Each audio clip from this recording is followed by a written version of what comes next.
So in this video, I want to talk about how to get good at NLP quickly.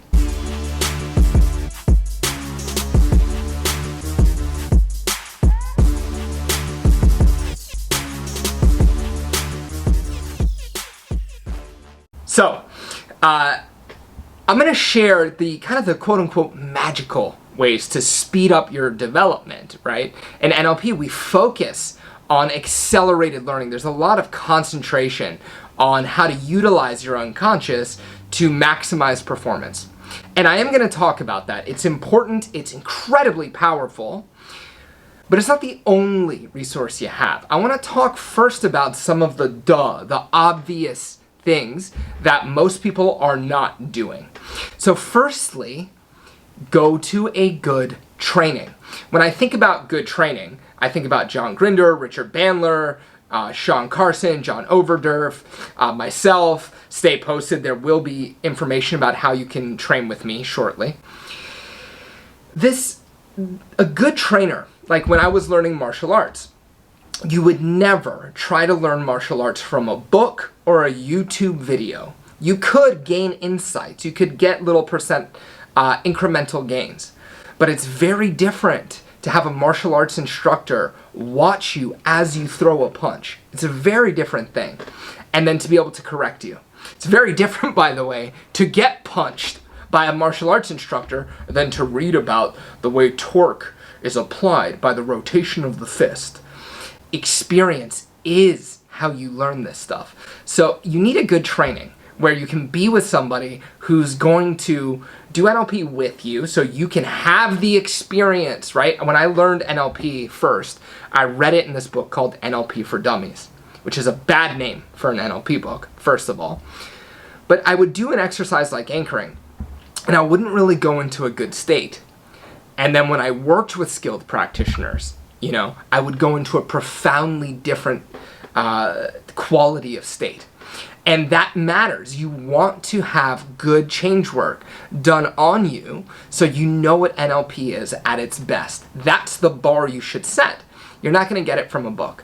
Now, after training, you can glean a lot from other educational materials. Okay? So go to a good training. Practice. John Grinder says it's the obsessive compulsive practice of the patterning, right? Until you own it. One of the things that separated the greats from John and Richard, and I would even call Tony Robbins a great neurolinguistic programmer. I have criticisms of his trainings, but one of the things that separates these guys is that they were obsessive and compulsive about the practice. That if you're going to learn something like anchoring or rapport or Ericksonian language or metamodel, or even the NLP presuppositions, it requires enough repetitions back to back so your brain can learn it and then you own it. So think about this for a second. If you're going to learn to tie your shoes, you did that every day until it was easy. Now, if you could only tie your shoes once every 90 days, you would never get there, okay? You must develop a practice.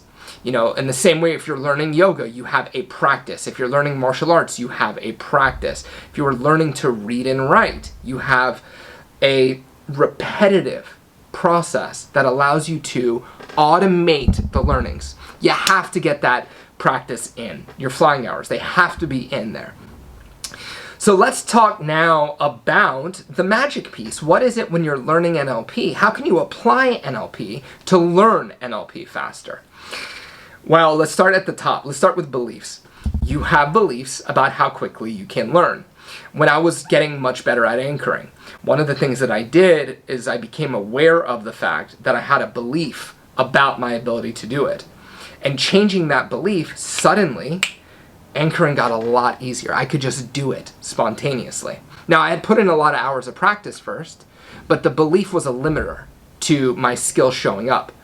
So changing your beliefs about your skills and capability. Now, you have to be well formed about that. You don't want to delude yourself. The other thing is that things like the new behavior generator, using trance to practice the skill in an altered state, One of the things they did in early NLP trainings was they would induce an altered state and have you go into a state of time distortion and get lots and lots and lots and lots of repetitions in.